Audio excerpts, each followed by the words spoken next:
Mate, you alright? How's it going, friends? Welcome back to Football Therapy with me, your host, Jan. Yeah, I hope you're doing well, guys, in these desperate, turbulent times. Really hope that. Welcome back to Chelsea News. Big Todd, the Todd father, Boehly boy, has been speaking.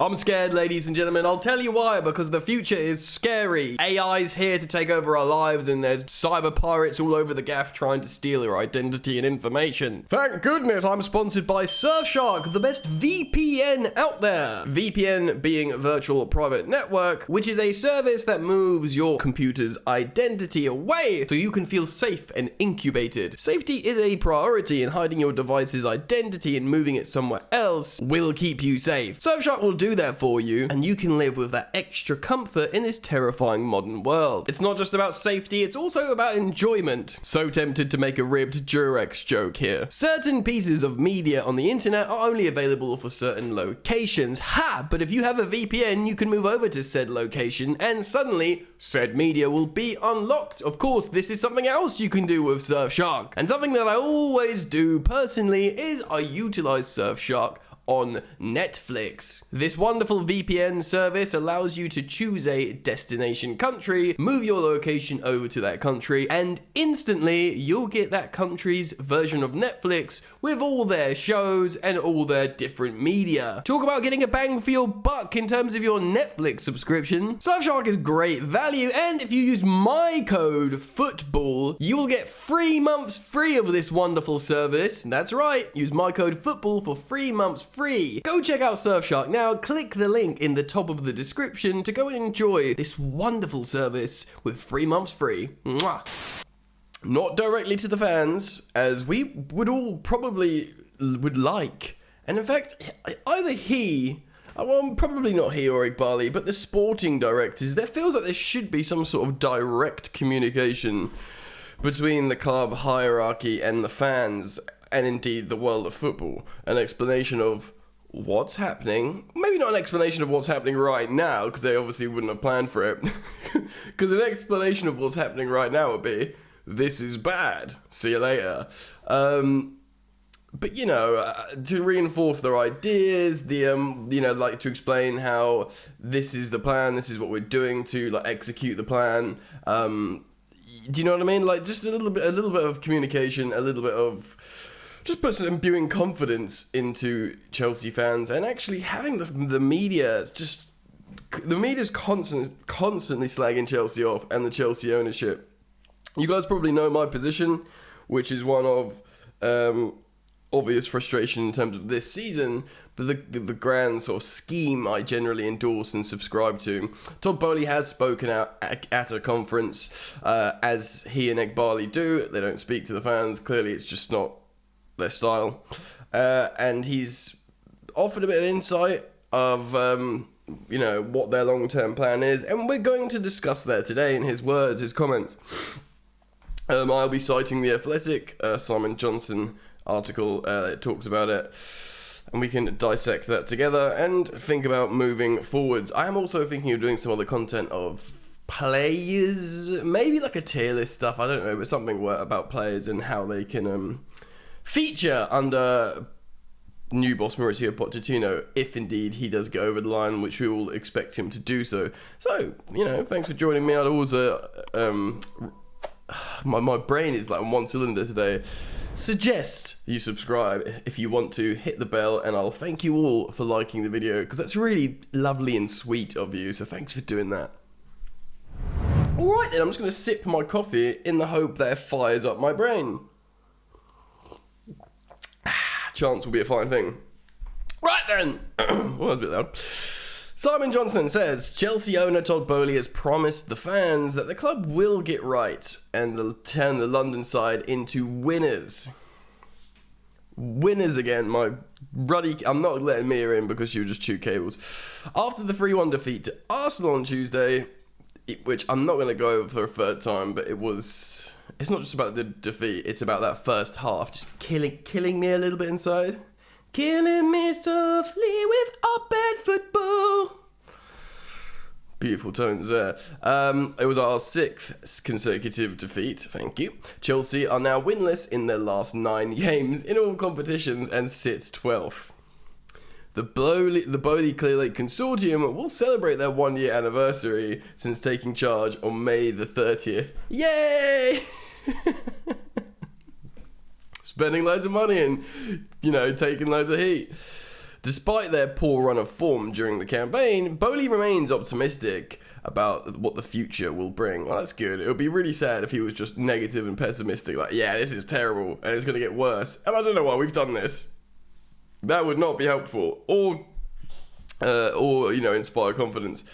So speaking at the Milken Institute conference on Wednesday, yesterday, the 49-year-old said, quote, here's Boehly's words, ladies and gentlemen. Our view, though, that this was a long-term project, and we are... Our view, so I guess this is picking up on something he was saying. Our view, though, was that this is a long-term project, and we are committed to the long-term. Well, you're in now, man. You're strapped in. You can't get out. I think, actually, there's a clause in the bid for any of the bidders when Rain sold Chelsea on behalf of the government, they had to be in for at least a decade. The club couldn't be sold again for a decade. I might be wrong there, but I seem to remember something like that to offer like some stability. Essentially, also not flipping the club. So they are very much committed to the long term. We very much believe that we are going to figure it out. Oh, that's nice. We've got the best league in the world. True. We've got what I think is the top city in the world. London, obviously, which, there's shouts for that. And we've got an unbelievable location in the top city in the world. This is true. And this is something that I kept saying. They got lost in the wash a little bit. Like, when people are buying Chelsea, it's not like, the only team in London with a European Cup and the most recent Premier League winners and multiple Premier League winners, etc. And people dig at Stamford Bridge at the capacity and maybe needs a lick of paint, but look at where Chelsea is, man. Like on Fulham Broadway and West London, swanky Southwest London. Like it is incredible real estate, and that's why it's great that they're not moving, they're redeveloping. So he's right to say that, But, Chelsea fans don't want to hear this. Like, yes, you're happy you own a nice bit of property in London. Great. When them goals, though, bro? Do you know what I mean? That's how we are feeling right now. He talks about, so he spoke, I did watch a video clip and I remember, I sort of recall this bit. There's a market for top players in every country in the world, and each one of those markets are different. You have a Portuguese market, the French market, the English market, so you have the ability to go to these markets.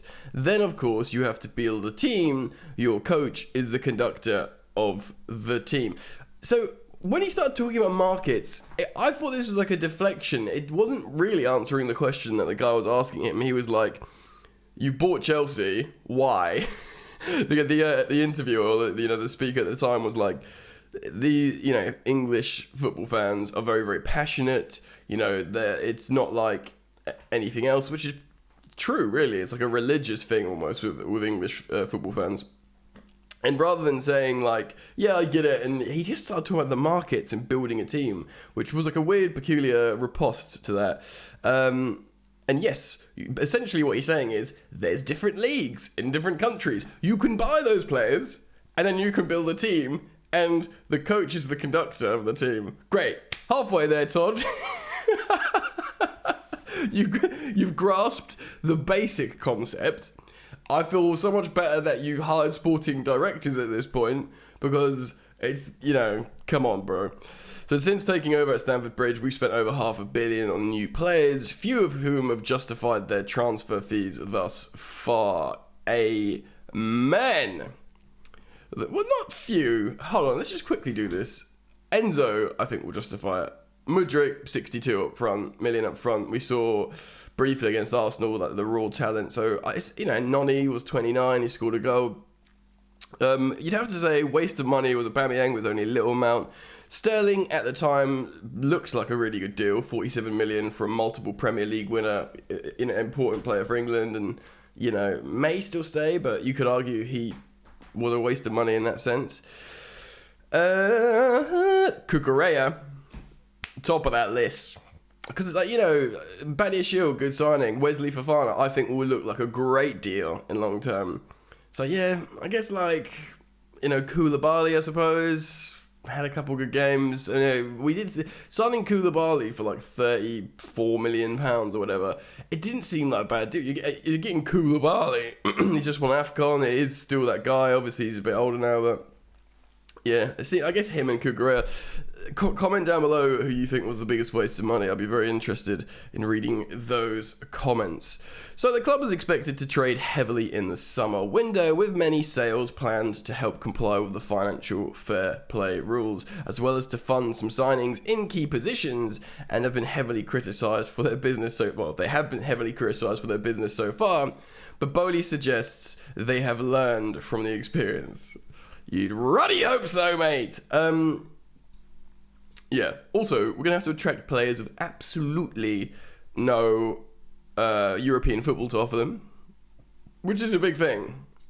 I don't think anyone cares about the Conference League. As long as they say, look, you'll definitely start in the Chelsea team. If it was like a big problem position like striker, goalkeeper, and maybe like a Declan Rice or CDM, they say, look, you're going to start every game in the Premier League for Chelsea. They'd be like, cool. Because they don't need to rely on like midweek games to get a game or whatever, and you know, maybe they don't care about Europa and Conference in terms of its prestige. They want to play in the Prem, and they want to get back in the Champions League. So you'd have to convince them for that. So yeah, Boehly added this when he's in terms of learning from his experience, or their experience as the owners. There is a lot that we have learned about the different markets. Stop talking about markets, bro. Like, no one wants like a businessman saying markets constantly right now. Do you know what I mean? And also, that's his way of saying, we know we effed up big time.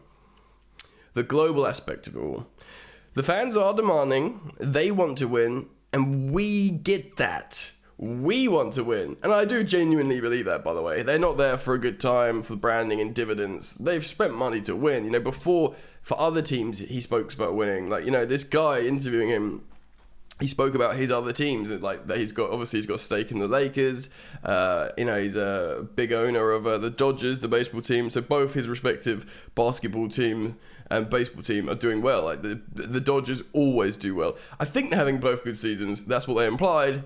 I don't watch American sports. I watched a little bit of NFL at one point. So, you know, I apologize for not knowing the ins and outs of that. So, you know, Chelsea are obviously very much the other side of the spectrum. But those other clubs that he owns kind of run themselves now, I think. I think he built them to run themselves. He's only, like, knocking about Chelsea because he wants to set it up so it can run itself. That was always the plan. And that's what, you know, all these big pieces on Boehly, when Chelsea were bought, said this. Like, he likes to set up the structure. He hangs around, and until it can run itself, then he goes and does something else and sort of looks from afar, which is kind of good, and that's what you'd want, and, you know, all very promising. But it kind of makes me feel like when the consortium bought Chelsea and they did all these pieces on Boehly, he's still only like a part owner. And, you know, The Athletic have reported on numerous occasions, and indeed Matt Law on The Telegraph, that the biggest mover and shaker in the background is big Badad Boehly. So I guess they just want Todd to be the face. It's working because everyone's just referencing Todd and talking about him. Anyway, before this season, the club had not lost 6 consecutive games since 1993 and are set to finish in its lowest position in Premier League history. People forget, Chelsea were good in the 90s. We were like a top 4 team in the mid-late 90s, and we're never this bad. So when people like, you know, talk about you were established in 2004 and all that, it's a nonsense. We won a league in the 50s, an FA Cup in the 70s, and we were a top 4 team in the 90s. We were relegated in the 80s, of course. The dismal campaign the London club have suffered has been ravaged with uncertainty, having had 4 different coaches this season. Tuchel, Potter, Bruno Salto.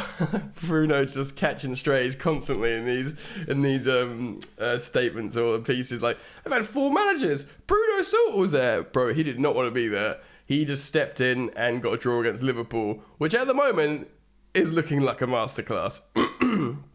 And Frank Lampard, of course, as caretaker manager until the end of the season. They are yet to appoint a permanent successor to Potter, although it looks like Pochettino is going to do it, essentially. Chelsea are next in action against Bournemouth at the Vitality Stadium. Bournemouth are on the same points as us. Very sad, isn't it? 6th of May, level on points with, with Bournemouth. I think Bournemouth were the favourites to go down and finish 20th in the Premier League prior to the season starting. Which doesn't make you feel very good. Right, so what do we think about this?